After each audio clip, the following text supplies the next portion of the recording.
Bonjour à tous, allez on se retrouve cette semaine pour nos petites énergies du 15 au 19 août. Et vous allez voir qu'elles sont assez sympathiques, assez remuantes, mais fort sympathiques. Et j'ai pris le tarot des runes pour tout ce qui est général, pour tout ce qui est sentimental. J'ai pris l'oracle de Madame Maboul.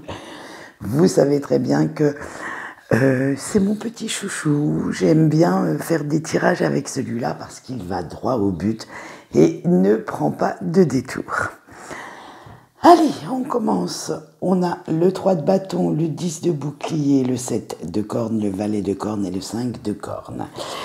Et oui, ça va être assez tendu quand même, un petit peu émotionnellement parlant. Avec nos 3 de bâton, il va falloir vous concentrer un petit peu plus si vous voulez obtenir ce que vous souhaitez ou alors réaliser votre objectif. Vous ne croyez quand même pas que cela va se faire tout seul, qu'on va vous l'amener tout cru sur un plateau. Il va falloir y mettre un petit peu du vôtre, retrouver cette motivation qui vous soulève, retrousser vos manches si vous souhaitez une belle dynamique de progression, si vous voulez vous épanouir. Et oui, on n'a rien sans rien, alors faites les efforts nécessaires pour parvenir à votre but. Avec le 10 de bouclier, vous allez voguer sur cette mer de possibilités vers de nouveaux rivages. Vous allez même partir explorer des contrées inconnues de vous. Alors, tout ça va vous forcer à sortir des schémas habituels que vous connaissez. Et vous savez très bien que de rester dans vos mauvaises habitudes, dans les mêmes schémas, ne vous sera d'aucune utilité si vous souhaitez que l'abondance entre enfin dans votre vie. C'est ce qu'on vous dit, mais il ne va pas falloir les faire n'importe comment. Et non, parce que il va falloir veiller quand même à ce que vos vœux, votre but, soient bien réalistes. Ne laissez surtout pas votre imagination trop déborder, trop prendre le dessus et vous faire prendre un mauvais chemin qui serait mauvais pour vous, prendre de mauvaises décisions également. Alors vous allez devoir réfléchir exactement à ce que vous souhaitez faire, aux moyens existants mis à votre disposition, donc que vous avez déjà, que ce soit vos compétences, vos capacités, vos moyens financiers également, mais aussi votre cercle d'amis qui pourrait vous aider. Il va falloir réfléchir à tout ça si vous souhaitez réussir avec ce que vous avez déjà en main. Ne présumez pas, ne vous faites aucune illusion sur ce que vous pourriez avoir. Servez-vous de ce que vous avez déjà. Et c'est là que l'abondance commence. C'est par prendre conscience de ce qu'on a déjà en soi, avec soi, avant d'aller chercher ailleurs ce qui nous manque. Et notre valet de corne vous demande de vous inspirer de vos émotions, de vos acquis, pour laisser déferler ces nouvelles idées, ces nouveaux projets, pour chercher des solutions inattendues et assez originales pour contourner certains obstacles. Vous devez également accepter l'aide qu'on peut vous apporter, parce que tout le monde ne souhaite pas votre chute, loin de là. Certaines personnes sont également à vos côtés pour se réjouir de votre réussite. Ça, c'est ce qu'on appelle les vrais amis, les vrais, les personnes qui vous soutiennent, qui vous épaulent. Elles ne sont pas là pour être jalouses ni envieuses de votre réussite, de ce que vous pouvez réussir dans la vie. Elles sont là pour s'en réjouir. Et on finit quand même avec une carte mi-figue mi-raisin, notre 5 de corne, parce que elle vous dit de ne surtout pas laisser le désespoir ni le passé douloureux vous diriger, avoir d'emprise sur vous, et de ne plus regarder en arrière, mais bien devant vous. Regardez bien la route qui s'éclaire, qui s'illumine, et au fur et à mesure que vous avancez sur le chemin de votre destinée, arrêtez de voir toute, j'allais dire la sombritude, je ne sais même pas s'il existe ce mot, mais moi je l'aime bien, tout ce côté sombre de votre passé. Utilisez que le côté lumineux, le côté qui peut vous servir comme expérience et laisser réellement ce chagrin, cette douleur derrière vous. Eh bien écoutez, quand même un très très beau message de progression, d'optimisme. Vraiment, nous allons vers un nouveau cycle énergétique et je vous souhaite de passer ce petit cap, l'air de rien.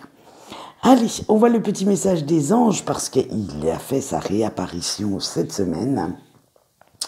Alors, vous avez l'archange Ariel et l'archange Uriel. On a été gâtés, on en a deux, qui sont venus à votre secours pour cette semaine. Et les cartes, vous allez voir, sont en raccord en plus avec notre tirage. On a la carte de la prospérité et de la brillante idée. Donc, les deux rassemblés nous disent qu'il va falloir que vous ne... Alors, attendez, je remets les mots dans l'ordre. Il va falloir que vous pensiez à passer à l'action dès que vous avez de nouvelles idées pour attirer l'abondance, la prospérité dans votre vie. Ne restez surtout pas juste avec votre imagination, juste avec des pensées. Il va falloir acter tout ça. Eh bien, écoutez, un très très beau message quand même des anges. Et nous allons continuer avec nos amis en couple. Allez, vous avez le mariage, la surprise, l'engueulade, la folie et le déménagement. Alors vous, cher couple, les liens que vous tissez avec votre autre deviennent de plus en plus forts, de plus en plus stables chaque jour, et votre relation est réellement remplie de sincérité, de compréhension, de respect également, mais de respect mutuel l'un envers l'autre. Mais malgré tout cela, malgré toutes ces choses très positives, toute cette complicité qu'il y a entre vous deux, il y a toujours un petit truc qui cloche, qui vous titille. Ça, c'est un truc que ça titille, ça fait le signal d'alarme dans votre cerveau et vous n'arrivez toujours pas à mettre le doigt dessus. Et ça va provoquer, disons-le franchement, quelques petits conflits parce que vous laissez les doutes en suspens. Vous n'allez pas au fond des choses, vous avez l'impression de survoler vraiment la discussion à propos de ces doutes avec votre autre, mais vous faites semblant de vous satisfaire de la réponse de votre autre et vous n'allez pas aller chercher un petit peu plus loin. Et en fait, vous avez l'impression que c'est vous qui êtes trop jaloux, jalouse, trop suspicieux ou suspicieuse, qui a réellement un problème et qui vous faites des films pour un oui ou pour un non. Alors, une seule solution va s'imposer dans ces cas-là, c'est de virer toutes ces pensées toxiques, néfastes de votre tête et de continuer à profiter de cet amour, à vivre simplement votre relation et de continuer à faire des projets malgré ces petits signaux d'alarme et imaginez tout simplement votre avenir à plus ou moins long terme. Ne laissez surtout pas ces doutes s'immiscer entre vous et votre autre. Voilà ce qu'on peut dire pour vous cette semaine. Les doutes viennent peut-être simplement de votre imagination fertile, alors n'en tenez quand même pas compte, ne les laissez pas prendre le dessus, au risque de vraiment avoir un climat très tendu. Allez, on va voir maintenant si nos chers célibataires sont sortis un petit peu de leur emprise mentale, comment on pourrait dire, de tout ce qui ne va pas chez eux. On va voir. La boulette, la ruine, la rencontre, la dépression et l'amour. Eh bien, chers célibataires, je peux d'ores et déjà vous dire que c'est toujours le grand bordel dans votre tête. Vous savez qu'à un moment donné, sur votre chemin amoureux, vous vous êtes égaré, que vous avez laissé votre ego prendre le dessus sur votre cœur et vous commencez sérieusement à le regretter. Vous commencez à vous dire que vous auriez dû faire quelque chose à ce moment-là.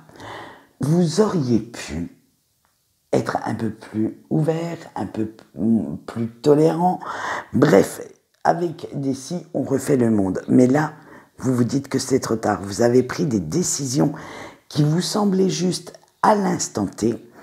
Et même si vous savez, si vous sentez que la personne à laquelle vous pensez était la bonne, était faite pour vous, vous avez l'impression d'avoir réellement gâché vos chances en laissant vos peurs prendre le dessus. Et maintenant, eh bien, vous ne voyez pas comment réparer cette erreur. Ça reste vraiment un gros blocage. Et comment faire pour récupérer ou ne serait-ce que rentrer de nouveau en contact avec cette personne. Et ça vous angoisse, ça vous retourne l'estomac, ça crée vraiment la grosse boule de, vous savez là, quand on est anxieux, d'anxiété. Alors trouvez ce courage qui vous manque pour l'instant, trouvez ce courage d'écrire ce que vous ressentez à cette personne, car si vous laissiez votre cœur s'exprimer plutôt que de réprimer vos sentiments, n'écrivez pas un grand roman, des fois ça sert à rien. Prenez 1 ou 2 mots bien choisis, ils seront beaucoup plus importants qu'un trop grand discours. Mettez votre cœur à nu et faites cette déclaration qui pourrait vous conduire au bonheur. Voilà ce qu'on peut dire pour l'instant. Ensuite, nous allons voir nos petits breaks.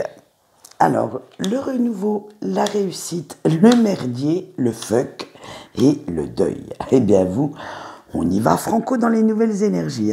Cette pleine lune très énergétique vers des, comment on va dire, vers des énergies de liberté, d'être soi-même, d'authenticité, vous y a dirigé et vous a amené ces belles énergies de guérison.